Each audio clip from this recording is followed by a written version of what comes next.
Gange doze nyazo ne dawadam je bambe chil tambe chil ne tenze babodam dela chase lo. Donye yinje zo don je badam cheche sese kanje tende go chana bema tenze nyazo da sowa de su shinde runjo sho. Pende shune demba tarshinge tenze nge go tamje go gam samle je go na dige chungwa ne sanye temba tado ge gyuru ji. Okay, this is a great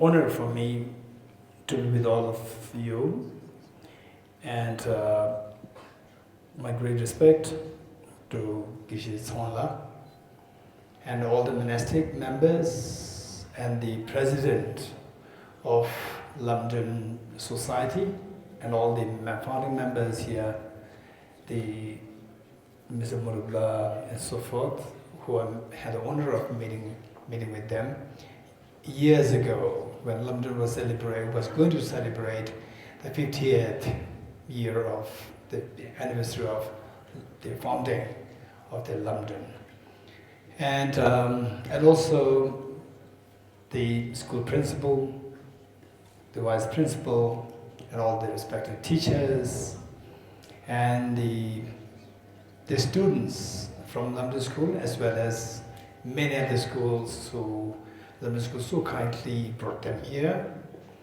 and the concerned teachers as well. It's a great honor for me indeed. And so the talk today is going to be on the convergence and divergence between modern science and Buddhist philosophy. And keep in mind that the world today is broken into pieces, unfortunately.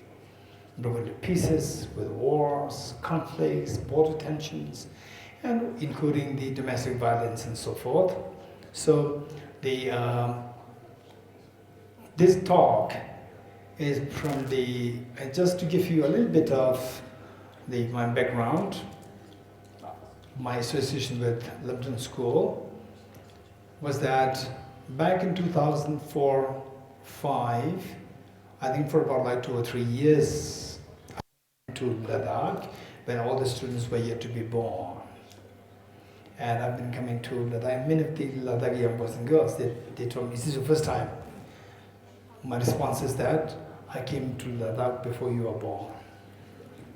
Okay, so having said this, somehow, when I first came to Ladakh, and of course, the blessings of His Holiness the Dalai Lama, who graced at that time with a visit to Lamdon School. And Lamdon School, I would say that this is one of the schools which is extremely fortunate, meritorious, in ways that you have His Holiness the Dalai Lama, who actually conceived the idea of the Lamdon School, Lamdon Society. And particularly I would say that Lamdon School teachers, in fact, the school principal, this morning I met, and I came to get a sense that the principal is so well informed about the Lamdon School since the time of inception, but for sure they suggest that the Lamdon School students, please make sure that you know the history of Lamdon School. Number one, history of Lamdon School, how Lamdon School was conceived. And then we have the current, the founding members of the Lamdon Society, so they're still alive, and you must take the opportunity to invite one by one, invite the founding members to share with you how, what kind of struggles that they went through. To now to see this beautiful Lamdon School vibrating, reverberating everywhere. And this is something that we need to remember, the kindness we should be expressing. We should be able to express gratitude to the founding members of Lamdon Society. And His Holiness blessed the inception of Lamdon School, and of course blessed the whole Ladakh. And believe it or not, so particularly with the indicating this to the youngsters, the students of all the schools, Lamdon School as well as schools from the students from other schools, that His Holiness, but I had the honor of serving His Holiness as the translator for several years, and in those years I could feel that His Holiness has a special room at his heart for the Ladakhi people. This is for sure the case. Where His Holiness is to visit Ladakh is always like confirmed that, okay, this is going to happen, because His Holiness has very strong affinity because of the devotion and reverence, respect, the affection the Ladakhis have for His Holiness. This is so well seen in the face of His Holiness, so that His Holiness feels so happy to meet with the mere thought of visiting Ladakh. And for him, His Holiness, this is like a holiday time to be in Ladakh. Okay, so this is, from that point of view, we should be feeling extremely fortunate, all the Ladakh people. And I did mention this to your president of the the Lamdon Society, as well as the principal, that I vaguely remember, I think about like 20 years ago, I vaguely remember that I was invited to give talk. I don't know whether this is the same hall, a talk, to give a talk to the students of Lamdon School. I vaguely remember that, and then more close association happened. The first very auspicious association happened with His Holiness' visit to London. I was here, and then alongside, parallel to that, I think I gave a talk here, and then I think about like 3 years ago, when the then principal, Mr. Dr.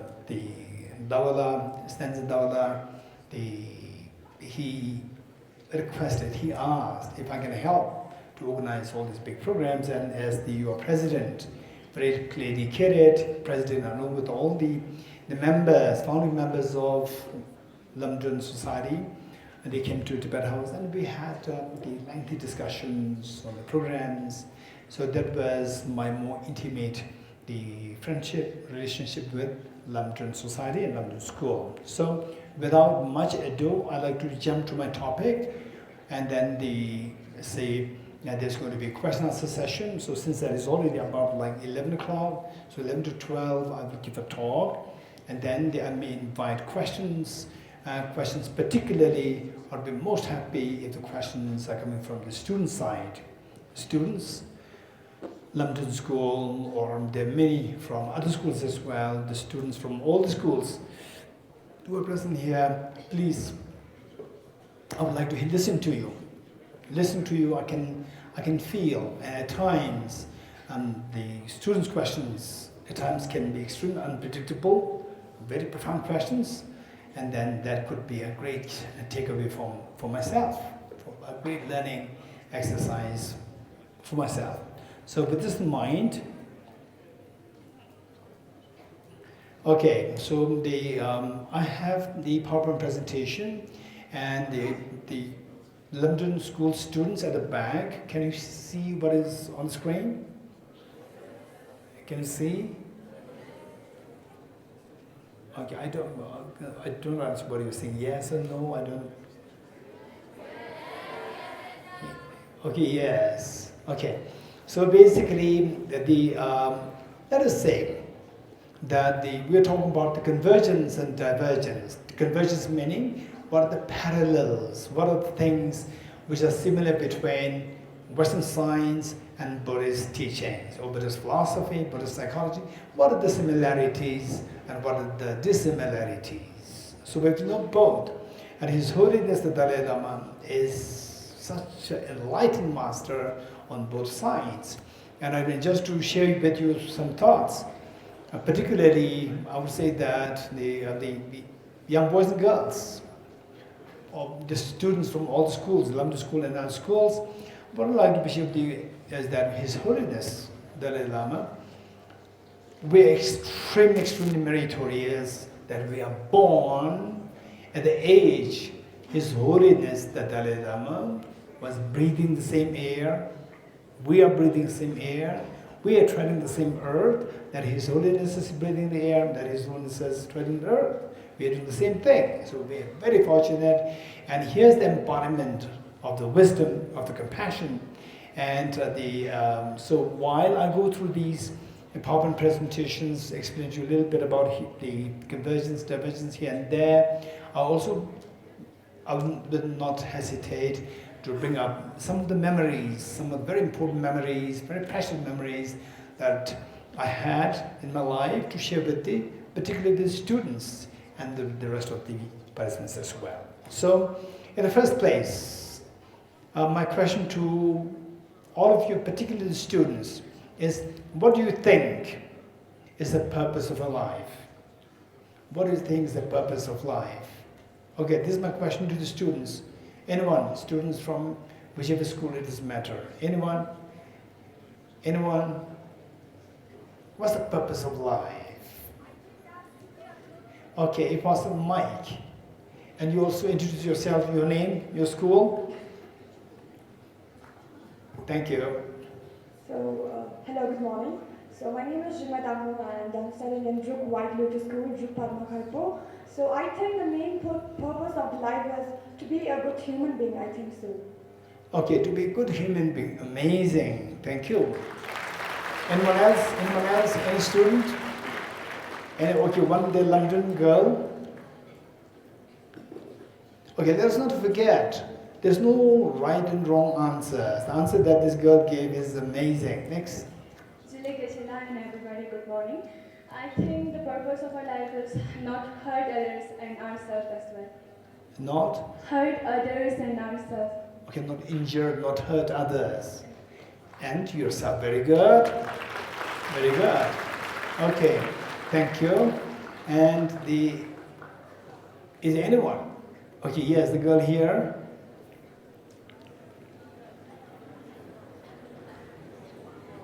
Hello Geshe-la, and my name is Tibet House and I'm from DPK Druk White Model School. So main purpose of life is to enjoy and to learn something. Okay, very good. In fact, this is something which I truly enjoyed listening to the students. Thank you so much. Okay, there's one girl, last. Yes. Hello Geshe-la, so my name is Tazin Patel and I'm in Druk White Lotus School.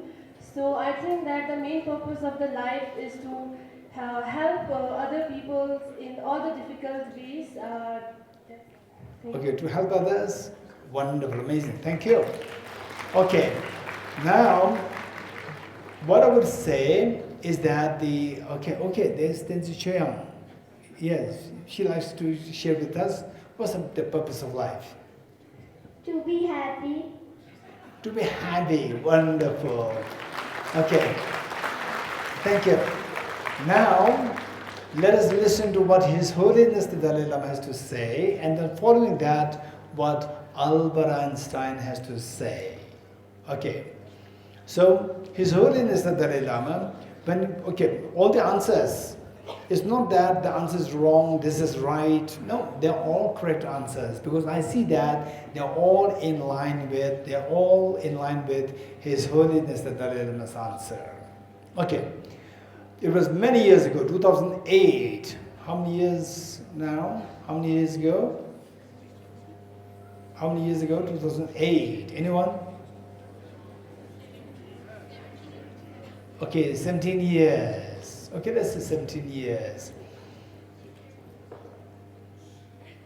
His Holiness the Dalai Lama was invited to give a public talk in Delhi University. And at the end of the talk, there was the question and answer session. And a young girl stood up to ask His Holiness, what is the purpose of life? This is exactly the question that I asked you. His Holiness, without second thought, His Holiness said that we live on hope, number one. We live on hope. Number two, we hope for happiness. We hope for happiness. So, as this little girl, this Shayana said, that the purpose of life is to lead a meaningfully happy life. Meaningfully happy life. This is the purpose. Now, what is meant by meaningful happy life? As the other student said, not to injure others, not to harm others, and not to harm yourself, not to harm others. Make sure that, if possible, help others to the maximum you can. This is how to lead a meaningful life. So Lamdon, you see that from distance, you see there's Lamdon 50. And also, you enter the gate, you see the lamp up there, the lamp of the path, lamp of the path to the maximum happiness, enlightenment, and so forth. So that's the purpose of life. Now let us see what Albert Einstein has to say. And Albert Einstein, of course, he's not revered, he was not respected in the world as a religious person, but as a scientist. He's a genius scientist. How many of you accept this? Raise hands. Albert Einstein was a genius, a scientist. Okay, Lamdon School boys and girls, I don't see your hands are coming up. Okay, now they are coming up. Okay, so it seems like there's a huge gap, the path aisle, which separates us. Okay, I empathize with the Lamdon boys and girls. Okay, so Albert Einstein, what he said is that, okay, I don't think those at the back, you can see on what is on the screen so clearly. It doesn't matter, I'm going to explain this to you very quickly. So what Albert Einstein says is that all our problems in the world are on because of one thing, that is what is known as the optical delusion. Optical delusion meaning wrong thinking, ignorance. What is that ignorance? Ignorance to create a division between you and I. I am different, I'm more important, my group is more important, your group is less important. This is a source of the conflict. And this is nothing great in it. This is the indication of our ignorance. Okay, boys and girls, all the school boys and girls, tell me, who they say ignorance, and what's the opposite of ignorance? What is the opposite of ignorance? Light, enlightenment. Enlightenment, light, or intelligence and wisdom. Very good. Yes, Shona? Wisdom. Wow. Okay, the little girl, Shona, 7 years old, she's saying wisdom is the opposite of ignorance. Okay, now keep in mind that the lamp that you see as the logo of Lamdon School, this lamp is the metaphor. Is the metaphor to understand the light of the wisdom. Light of the wisdom. So the opposite of which is ignorance. What is that ignorance? Ignorance which sees the division between you and I. That I am more important, you are less important. I should win, you should die. This is ignorance. This is what Albert Einstein said. And this was 2,500 years ago, the Buddha taught. And 1,000 years ago, Lama Atisha Debangara Shri Jnana, he came and he taught this. So he taught Lamdon, the lamp of the path to enlightenment. He taught this. So this is exactly what today's scientists like Albert Einstein taught. All our problems are because of this. Now, as boys and girls, and all of us, we have to keep in mind how to reduce this gap of that, how to reduce this illusion, how to remove this ignorance that I'm more important than others. We are all equally important.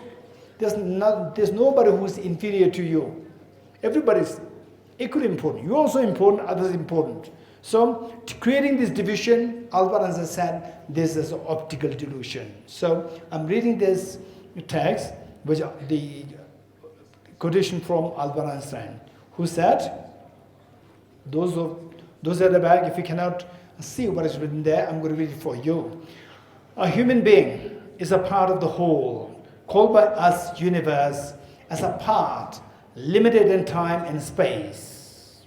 He or she experiences themselves, their thoughts and feeling as something separated from the rest.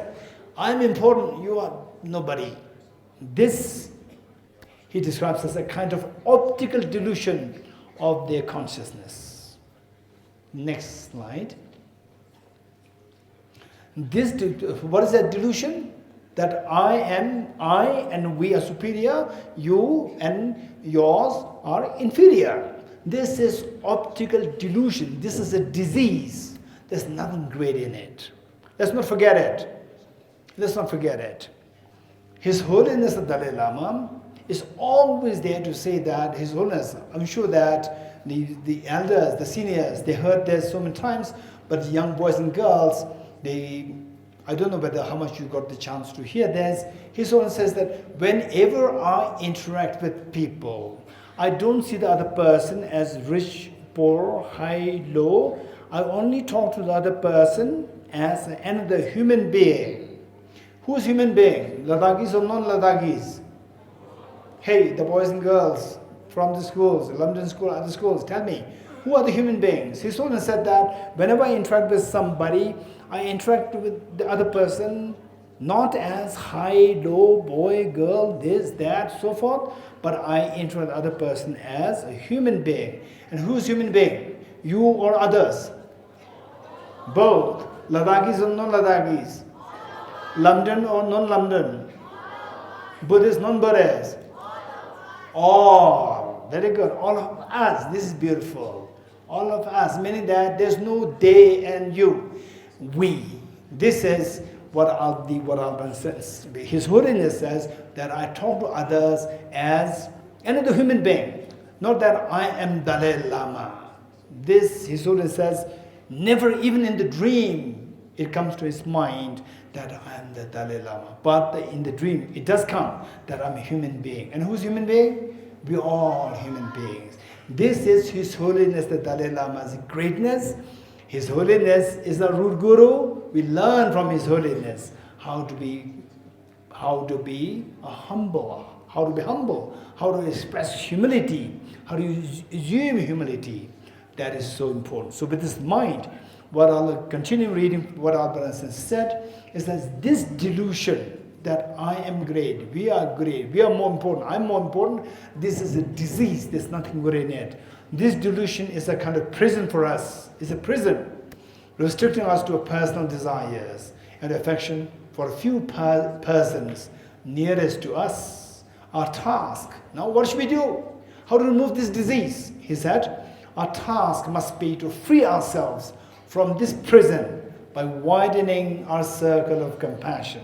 Our compassion should not be confined to we, my, me, but we widen this to others. For example, Lamdon boys and girls, you embrace the boys and girls from the other schools. We are all school children. We are all Ladakis. We are all human beings. We are all followers of His Holiness the Dalai Lama. Whole world, all sensible people from the world, they are following His Holiness the Dalai Lama. They don't believe in Buddhism. They don't believe in religion, but they believe in His Holiness's universal ethics teachings. So it says our task must be to free ourselves from this prison by widening our circle of compassion to embrace all living creatures and the whole of nature in its beauty. Okay, the next slide, please. Now the question is that what subjects do you study in the school? Okay, anyone? School boys and girls, tell me. What subjects do you study in school? Quick, anyone Lamdon School or other schools? Raise a quick to save time. Anyone? Quick. Just raise a hand. Okay, no one. You don't study any subjects. Okay, anybody who's studying subjects in a school, raise hands. Quick. Okay, the girl over there, Lamdon, the girl over there in the first row. Okay, yes, okay, the girl here, yes, and then next the girl over there, Lamdon, yes. In our school we learn, there's many subjects we learn. There are maths, English, Buddhist, Okay, slowly. I'm old. I'm not young like you. Okay, yes, sorry. Maths, English, English, science, science, Buddhist, Bodhi, Hindi, and other than that we have IT, IT. yes, computer, and then other than that we have co-curriculum activities Yes. like art, music, dance, and other than that we have ethics like jot, Singhi Seva Jot, Kung Fu, and then we have Wonderful, Zero wonderful. subject, yes. Wonderful, wonderful. Thank you, thank you, thank you. Okay, one girl over there who raised hand, London. One girl who raised hand. Quick, quick, quick. Yes. Good morning, Geshe-la, and all present here. So, in Ladakh, we study maths, science, English, Bodhi, and Hindi. Okay. That's all. Thank you. Geography? Geography, do you study? You didn't mention this. Physics? And Vietnam. Curriculum, yes. Okay, you study many subjects. Okay, now let's not forget it. Okay, thank you, thank you. Say, okay, one question, because I can see the students, they're too far away from me, therefore it takes a long time. One question to you is, why do we have to study physics, chemistry, and biology? Quick. Why do we have to study physics, chemistry, and biology? Or why you have to study physics? Or why you have to study language? Hindi, English, Bodhi. Yes, the girl there. Okay, Mike. Don't forget it, yes. To understand the concept of world and how world works like that. Okay, my question to you again. Why do we have to understand the concept of world? Will you please repeat it? Why do we have to study, why do we have to know the concept of world? To understand ourselves from inner one. Okay, thank you. And anyone else who likes to say, why do we have to study language? Hindi, English, Bodhi, why? Why do we have to study language? Anyone, quick, someone raise hands. To the girl over there, to my right side. My question is, okay, the first girl said, why do we have to study science? Now this girl is going to explain, why do you have to study language? Yes. So we need to study language to communicate with others, to understand the language and the cultures of others. Okay, my question to you, if you don't learn language, or why do you have to communicate with somebody else? Why do we have to communicate with others? So you said we need to learn language to communicate with others. This is a brilliant answer. My next question is, why do we need to communicate with others?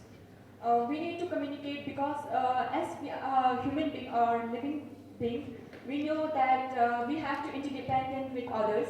Wonderful. So we need to understand others first. Wonderful. Look. Say, usually we take for granted, okay, this language is so boring. English is very boring, Bodhi is very boring, Hindi is very boring, geography is very boring. But there's a reason why we have to study these things, particularly what this girl said. And this girl, the first girl said, to know the inner science, inner world. And this girl said, we are human beings, we're dependent on each other, we need to communicate with each other. So in short, what we need to learn is that we are the social animals. We have to live in community. We're dependent on each other.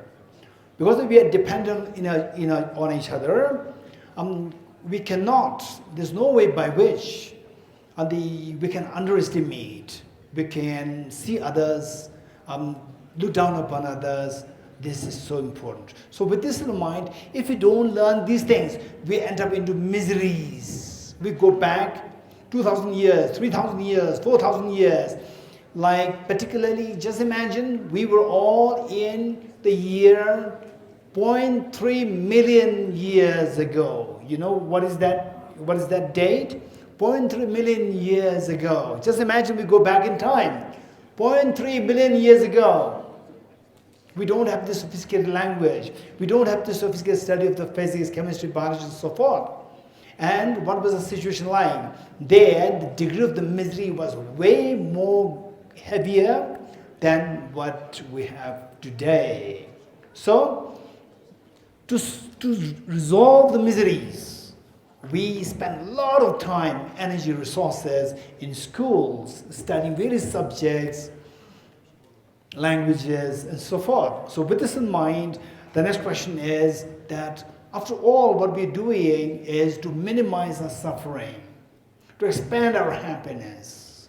So His Holiness said that to lead a very meaningful, to have a meaningful happiness is the purpose of life. To minimize your miseries and expand your happiness is the purpose of life. If that is the case, the next question is how to remove the miseries, how to mitigate a part of the miseries, or how to lessen the miseries, these questions. For that, we need to know, okay, let me quickly ask somebody here, particularly the students.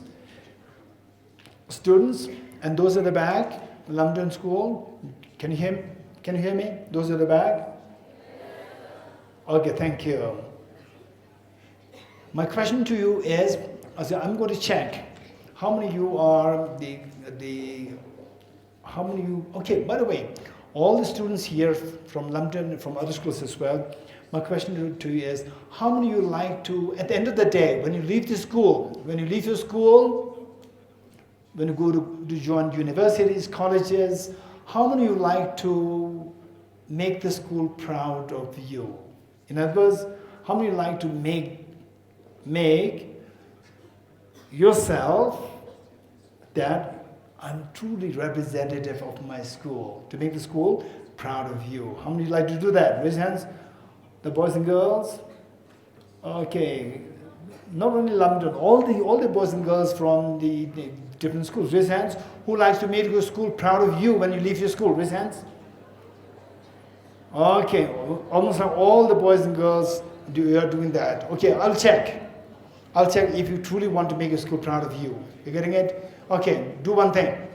Let us not be naughty, the boys and girls. Let us not be naughty. You do one thing. 2 hands out. All the boys and girls, 2 hands out. 2 hands out. Okay, now do what I'm doing. Very good. Very good. Okay, enough. Okay, next. Only 1 hand out. Only 1 hand out. Okay, don't be naughty. When I say don't be naughty, don't slap somebody else.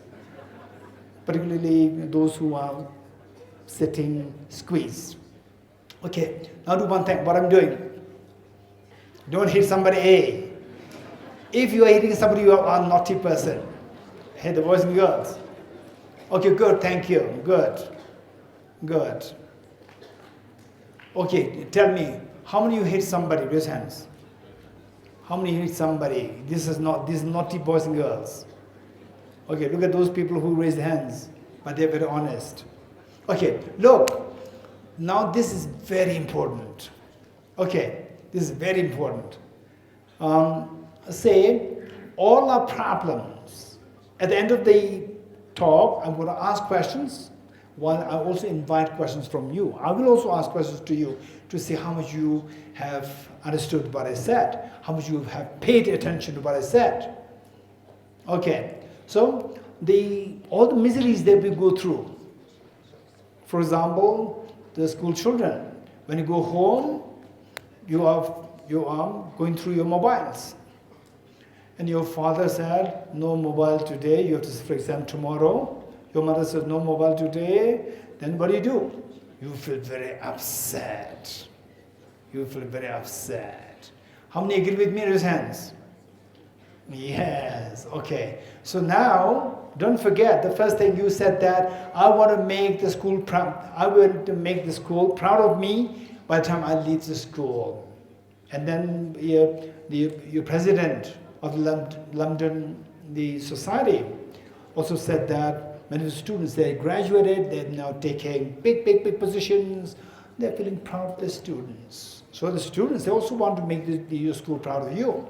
If this, don't forget it. Now the point is that all the miseries, the difficulties, the pains that we go through. Okay, by the way, the boys and girls, how many of you have shed tears in your life? How many of you have cried in your life? Raise hands. How many of you have cried? Okay, the poor boys and girls, everybody cried. Okay, why did you cry? Usually the tears, there are two reasons. The tears, there are two reasons.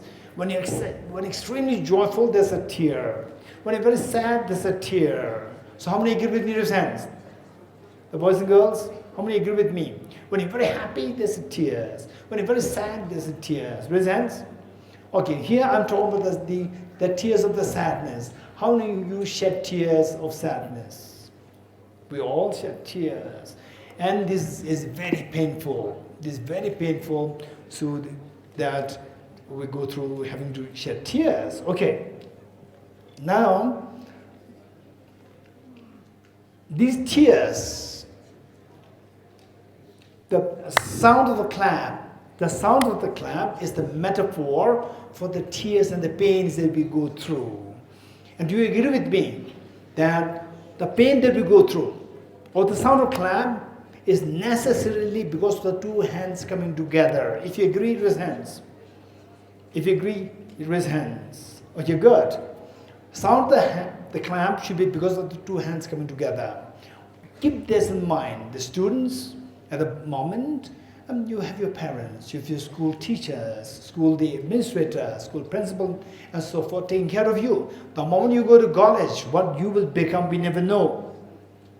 You should be very independent. So what I'm talking to you now, you need to remember these things by the time when you're out of the school. Okay, so remember this metaphor. The sound of the clap is the metaphor, is example for the problems that we go through. Any kind of problems that we go through is like the sound of a clap.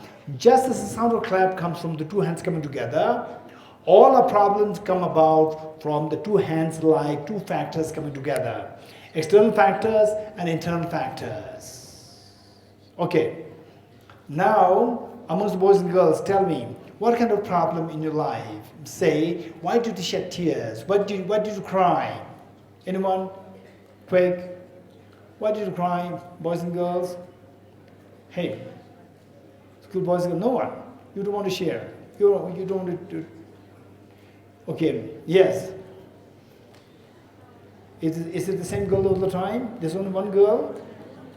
So firstly and foremost, I would like to address this gathering a very good day. Respected graciously, respected teachers, staff, and all the students from various schools. So my answer to this question is, we shed tears because of attachment. No, my question is, you shed tears for what reason? You do not get any food, so therefore you are sad. You don't want tears, or what? We get attached to things, and when we are not satisfied with something. Attached to things like what? Like friends, parents, schoolmates, and notebooks, and some things like that. Okay. A mobile? Yes. Okay. So let's see. Thank you so much. Okay. Okay. So now say the feeling attached to your mobile, and then you're not getting the mobile. Feeling attached to your sister, now sister going to go to another school. You getting it? So you will you feel the pain. So your sister is external factor or internal factor? Hey, the boys and girls, your sister going away from you is external factor or internal factor? External factor, very good. And a mobile, your mom says no mobile today. Mobile is external factor, internal factor? External factor. So what we said is all our problems for that is not only one side, it's two sides. It's two sides.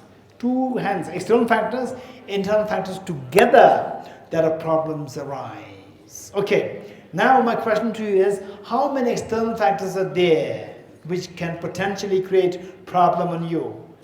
How many external factors? 1, 2, 10, 100, how many? Hey, boys and girls, quick. Infinite. Okay, I can hear the students saying infinite. How many agree with this? Very good. Okay, now my question is that the external factors are infinite, and internal factors, how many internal factors are there? And you may be wondering, not too sure. To make it very quick, internal factors only two. Only two. Selfishness and ignorance. Selfishness and ignorance. These are the two internal factors. You're getting it? And now look, my question to you is, who are the wise people and who are the unwise people? This is my question to you. Okay, just check if you agree with me or not. We know that the problems happen because of two factors, external factors and internal factors. And you said external factors, they are innumerable, infinite external factors. Internal factors, how many are there? Only two. What are they? Selfishness and ignorance. Very good. Okay, my next question is that who is wise? Those people. So somehow you have to remove one of the two hands to remove the sound of the clap. Sound of the clap is the metaphor for our miseries. You have to remove one of the hands. You want to remove the hand of the internal factor, or you want to remove the hand of the external factor? Raise hands. Internal or external? Internal. Why not external? Because the external, there are infinite external factors. We cannot possibly get rid of all of them. Okay, very good. So, do you agree with me that wise people are those who put effort to remove this sound of the clap by removing the internal factors? Unwise people are those people who always look for to remove the external factors. You agree? Yes. Now I will check if the students here you are wise or unwise. Can I check? Okay. So if you're unwise, you are not making the school proud of you. If you're wise, you are making the school proud of you. You getting it? Now I'll check. And you all said that I'm going to make the school proud of you. I'm going to make school proud of you. This is what you said. Okay, now how many of you do mathematics in your school? Raise hands. Mathematics in school. Good. We'll do a simple mathematics, not complicated mathematics. Don't be scared. It's only plus and minus. Numbers less than 5. Can you do that? Hey, what happened, the boys and girls? Can you do the mathematics, plus and minus? I don't know. What is this? Yes. Yes. What is this? It should be yes. Very good. Okay, now I'm going to check whether you're wise or unwise. If you and your teachers are watching you, your school principal is watching you, all the members of the Lamdon society, they're watching you. You getting it? Okay. So first, you have to promise one thing. You have to give the answer only when I ask you what is the answer. Till that point, everything should be done mentally. You promise? What is this? You're good. Okay. Now I will give you the problem and you give the answer. Do everything mentally. And then when I ask you what is the answer, you give an answer. Okay.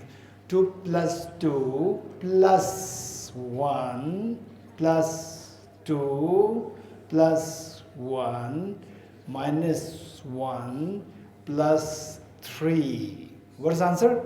10. Huh? 10. Amazing. Wonderful. Okay. Now let's do it again.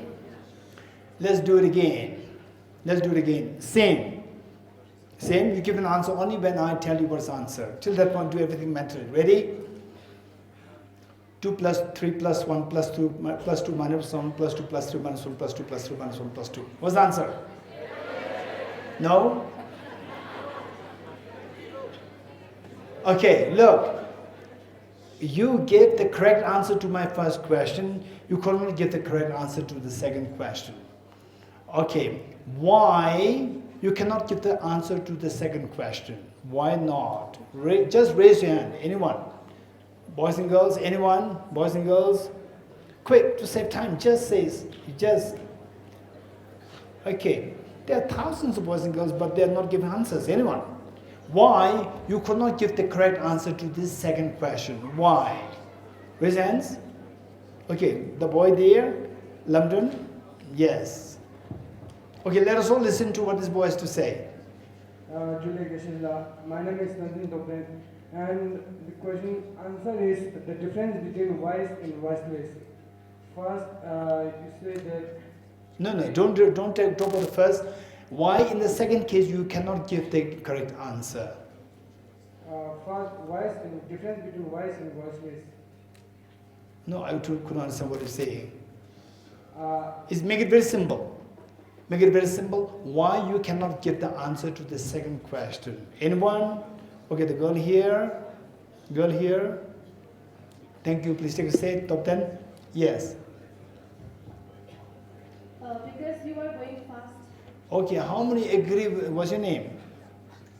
What's your name? My name is Tenzin Putti. Tenzin Putti. Tenzin Putti, thank you. Please take your seats. How many agree with Tenzin Putti that in the second case I said it fast? Raise hands. Okay, so therefore you cannot give the answer. I'm very sorry for you. You're getting it? Okay, listen.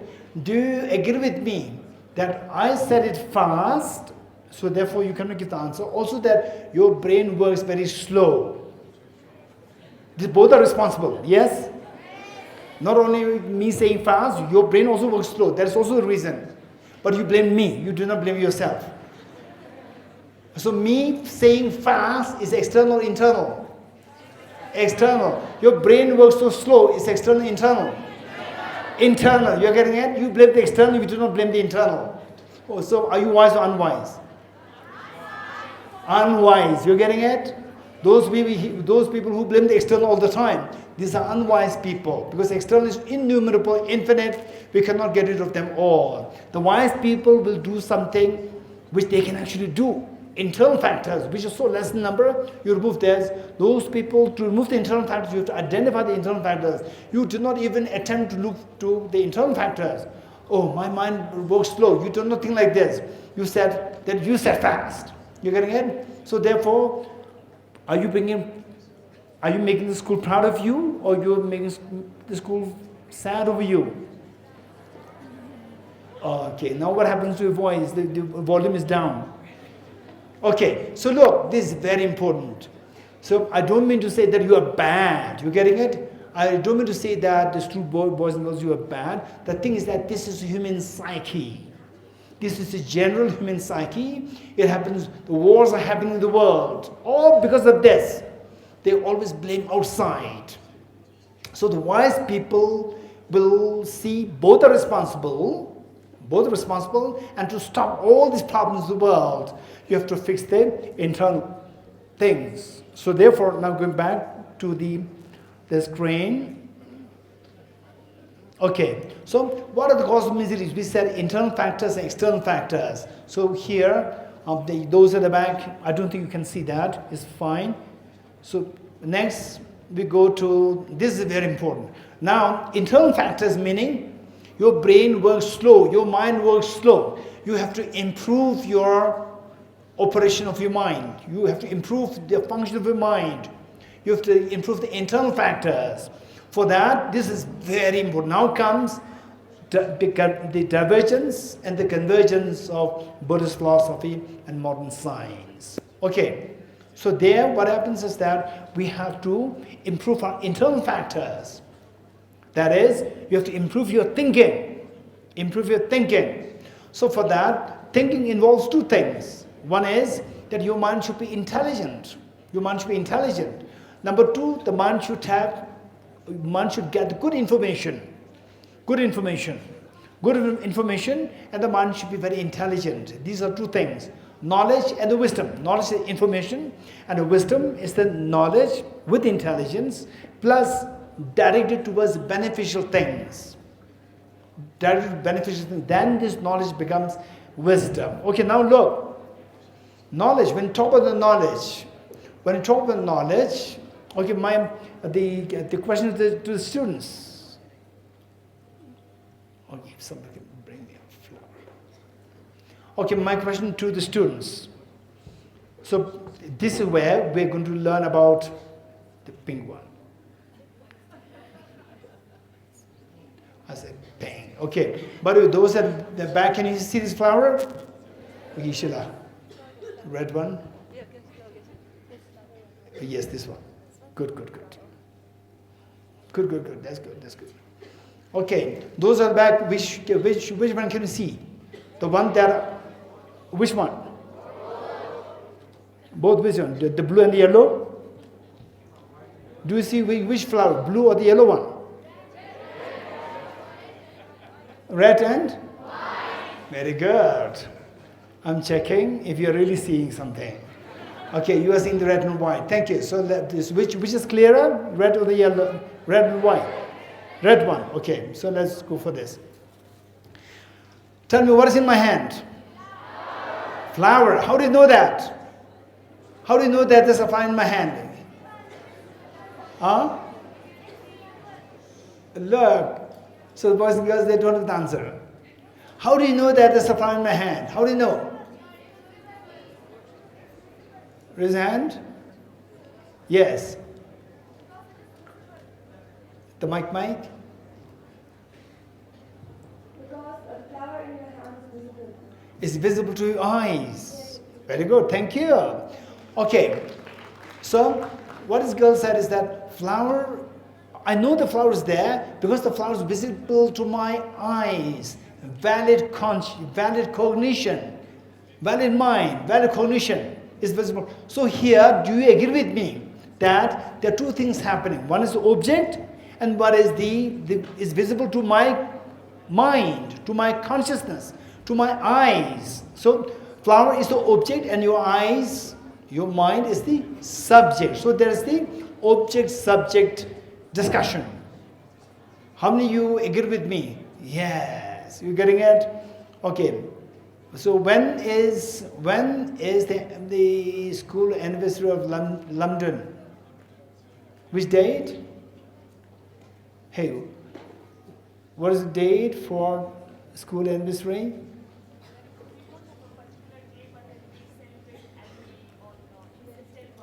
In December. September 10. Thank you. Okay, let's say all the school students, particularly the Lamdon School, September 10, right? Oh, tomorrow is September 10, so you're excited. There's a joy happening.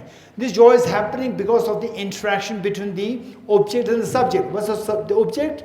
Object is the 10th September. 10th September, the anniversary day of Lamdon. And then your mind is the subject. There's an interaction between subject and object. You getting it? Now comes the divergence and convergence between Buddhist philosophy and modern science. So, those people who understand the object so well, those people who understand the subject so well, these people can truly make happy, give happiness to yourself and spread happiness to all others. For example, His Holiness the Dalai Lama, wherever he travels, people with a pure heart, everybody's happy. In Ladakh, everybody's happy. Everybody's looking forward to that. 12th July, His Holiness is coming to paying visit to Ladakh to bless the Ladakh. So everybody's looking forward to that. So His Holiness coming to visit in Ladakh, that's the object, and your mind thinking of that is the subject. Subject-object interaction. Now, to know if you are ignorant of the object, there's a problem. If you're ignorant of the subject, there's a problem. So the Buddha taught all our problems rooted to the ignorance. It's not only the Buddha, even wrong. Jesus, Prophet Muhammad, Baha'u'llah, Guru Nanak, Lord Mahavir, and Albert Einstein, all the great minds, they taught that all the root of the problems is ignorance. Now, with respect to the philosophy of Buddhism and modern science, is the object. What's the object? Object, what you see, is this the reality? For example, if I ask the students, what is this? Okay, some people they say that he must be holding flower. Right? Some say this is a glass. Some say this is a glass of water. This is glass water. Okay.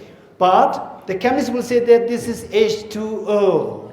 And the physicist will say that this is electrons, pool of electrons, protons, neutrons. Who is correct? Okay, you said this is glass of water. The chemist will say this is H2O. And the physicist will say this is electrons, protons, neutrons. Who is correct? All are correct. Wonderful, thank you. All are correct. All are correct. Now look, of these different way of looking at the same object, say for example, say this is water, and do you know what is that? H2SO4. Do you know what it is? H2SO4. You know that? What is that? Sulfuric acid. Amazing. Okay. I thought that I may be wrong. So the girls, they confirmed that it's correct. Thank you. It's after 40 years. Okay. Sulfuric acid. So look. So let's say that, okay, what is this? Some will say this is water. What is this? Some say this is water. Both are waters. But if I go to the chemist checks it and sees that this is water, H2O, and this is H2SO4, not H2O. They look so alike. You're getting it? Superficially, they look so alike, but they're very different. Drinking H2SO4 will kill you. You getting it? Drinking H2O, it will not kill you. It will help you. So they look alike. You look alike, and you say that this was same. This is ignorance of wisdom. Hey, the boys and girls, they both look alike, very clear. And if you say, what is this? Are these same? You say, yes, this was same. This is ignorance of what? Ignorance of wisdom. This is ignorance. You're getting it? Because one is H2O and the other one is, it looks like water, but it's not H2O, it's H2SO4. Both look so crystal clear, but one is water, other one is not. So therefore, we see the ordinary people, they can actually mix up things. So for this, we require to know the object very clearly. So because of that, physics came into being. Physics, to know the object, this is known as ontological reality. To know the object clearly is known as what? To know the ontological reality, or you can say ontology. So we have to know the ontology. Ontology is about the reality of object. For this, with modern science, with the advancement of, say, the modern science from, let's say, the Newton, Isaac Newton, from there, then the physics becomes very crystallized. And then came quantum physics, relativity theory, to explain the objective reality. You getting it? Don't forget it. To explain the ontology. To explain the ontology, Newton came into being, physics, particularly Niels Bohr, who talked about the quantum physics. Albert Einstein, who mainly talked about the theory of relativity, they came into being to explain the ontology. And Buddhists, the Buddha came 2,500 years ago to explain the ontology in the form of what is known as wisdom of emptiness. Okay, what is the ontology explained by the Buddha? Hey, the boys and girls, what is the ontology explained by the Buddha? The wisdom of emptiness. What is the ontology explained by Einstein? Theory of relativity. Okay, I don't know if the school boys they're studying physics. Only one girl must be studying physics. Okay, say what is the ontology explained by, as explained by Niels Bohr? Quantum physics. You're getting it? So this is about the ontology, and in Buddhism, there is the concept known as emptiness or dependent origination. Okay, the next slide. Okay, so next slide. Okay, before that, thank you. Now to know the object, the physics explain the reality of ontology in the form of Newton's 3 laws of motion, then the quantum physics, relativity theory, and Buddhist philosophy is emptiness and dependent origination. To know the subject well, with the modern science, that is neuroscience. Neuroscience explains the subject. And in Buddhism, there's a psychology, Buddhist psychology. Western psychology is also there, and Buddhist psychology is there. So these are where the parallels are seen. Okay, next slide. And this is very important. So some similarities. One similarity between the Western science and Buddhist philosophy is the approach, the methodology. The methodology, Western science is designed based on the first, creating the theory, rational explanation, and then experimentation. And Buddhist philosophy also explains the reality, inquires the reality. No room for blind faith. No room for blind faith. Buddhism also explains the reality. Okay, the young boys and girls, listen to me. My experience in Cambridge University. 2003, when I was in Cambridge University, sent by the Office of His Holiness the Dalai Lama for my English, to improve my English. I was then in Cambridge University, and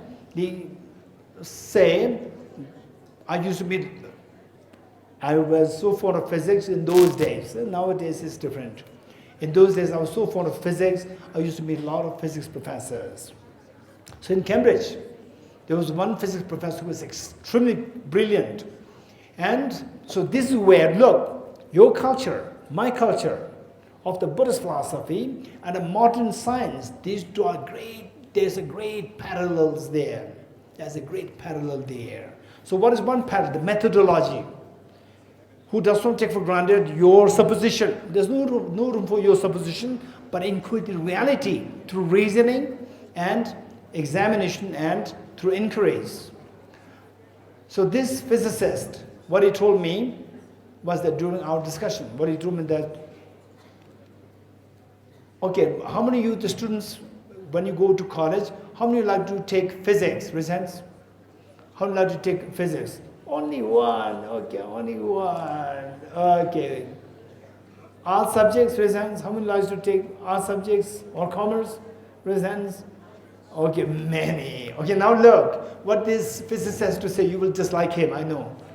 What he said is that in this world, only physics is education.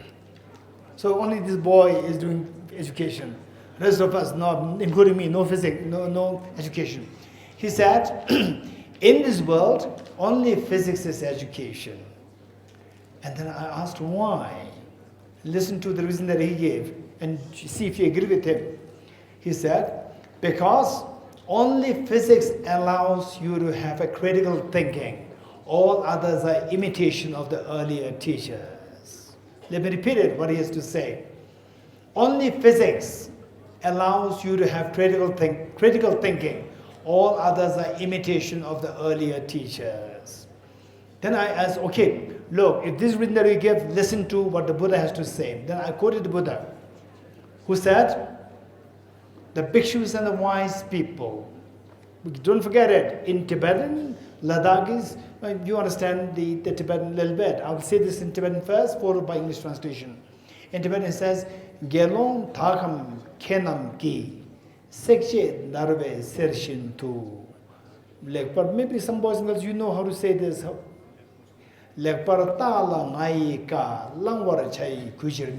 So in English, the bhikshus and wise people, just as the goldsmith tests the purity of the gold by cutting, rubbing, and burning the gold, you should also examine my words and put them in practice, not simply because you respect me.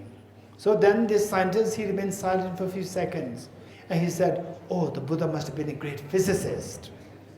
Okay, so what I'm saying here, the methodology-wise, Buddhist philosophy and modern physics, modern science, these two are very similar to inquire the reality. Don't try to impose your dogma to understand the reality, but to inquire the reality through reasoning. Okay, this is something very unique. Then the next thing is about the physics. About physics, what Niels Bohr, particularly Niels Bohr, it was contributed by many scientists, particularly Niels Bohr, he talked about quantum physics. So what he said here is that if you study quantum physics, and if you are not shocked by it, you have not understood it yet. Meaning that quantum physics is so profound. Likewise, the Buddha said the same thing. Buddha, that the wisdom of the emptiness concept of emptiness. You study this, you will have a sense of fear. You have a sense of fear when you first get a glimpse of this. So, okay, next slide. Yes, this is one. It reads what the Buddha taught. Profound. Quantum physics, Niels was said, so profound. So Buddha taught the wisdom of emptiness so profound, peaceful, free of elaboration, clear light and non-composite. Such is a nectar-like reality that I've discovered. Finding no one who can fathom this path. This is so profound that hardy people can understand it. Therefore, in silence, I'll return to the words. So, what physics is saying, that the quantum physics is so profound, Buddhist philosophy of emptiness is also very profound. These two are great similarity there. Okay, so I don't want to go too much into this part. And this quotation, which, the next slide.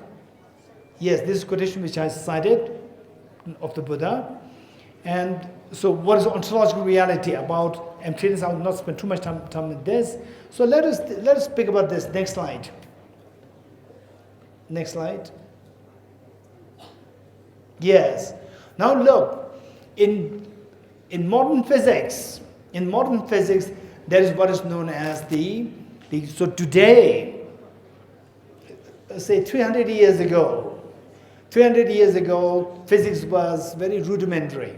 It was like Newton's law of motion, that's it. With the advancement of quantum physics, relativity theory, there was a whole paradigm shift in physics that happened. And many scientists, including Albert Einstein, they were trying to converge the two things, the two modern physics, relativity theory and, hey, the boys and girls say, what are the two prominent the physics concepts today? Relativity theory and quantum physics. So these two, many scientists, they were trying to bridge the two, but they cannot bridge the two. They cannot bring about what is known as unified field theory. They could not create the unified field theory. So in other words, the quantum physics is talking about the micro world, and the relativity theory is talking about the macro world. They cannot bridge the two. Whereas in Buddhism, a similar concept is there. The macro world, the concept is the conventional truth, and the micro world is the concept of the ultimate truth. And in Buddhism, you see that these two are seen as compatible to each other, whereas the physics, macro world, which explains the relativity theory, which explains the macro world, and quantum physics, which explains the micro world, they cannot be brought together at the moment. Okay, so how in Buddhism these two are brought together? The macro world brought together is what you find in the Heart Sutra, Sherab Yingpo. In Sherab Yingpo, this is what is there. This is, so we are having the retreat in Geshe, the center, Ngari Institute. So there, this was what we're going to study there. Form is empty, that is the macro world. Emptiness is a form, the macro world. Form is not other than emptiness, emptiness is not other than empty. These two are not different, these two converge. Okay, next slide. Okay, look at this. This is very important. So we have the picture below. Do you see the picture below? His Holiness the Dalai Lama with Professor Anton Zelenka. And who is Professor Anton Zelenka? Anyone? Any idea, the boys and girls? Okay. He is a Nobel laureate in physics in 2022. He won the Nobel Prize in Physics 2022. And believe it or not, 2008, I think. 2010, I think. 2010, when I was attending one of the conferences where His Holiness presided over, but the Professor Anton Zelenka was also there. That time he was not a Nobel laureate. And I had the honor of interacting, discussing on quantum physics with him. And to my amazement, after about like 10 years, 12 years, he became a Nobel laureate. Okay, so this is Professor Anton Zelenka, and His Holiness the Dalai Lama has such intimate discussions on these brilliant physics concept and the neuroscience. His Holiness is not just a Buddhist philosopher, but truly a scientist in the true sense of the word. So this is about the double slit experiment, and the students don't worry too much that part. So this, when you go into the physics more detail with class 12, you will learn about these things. Okay, so there are several things to be discussed. I will not take much more time here. So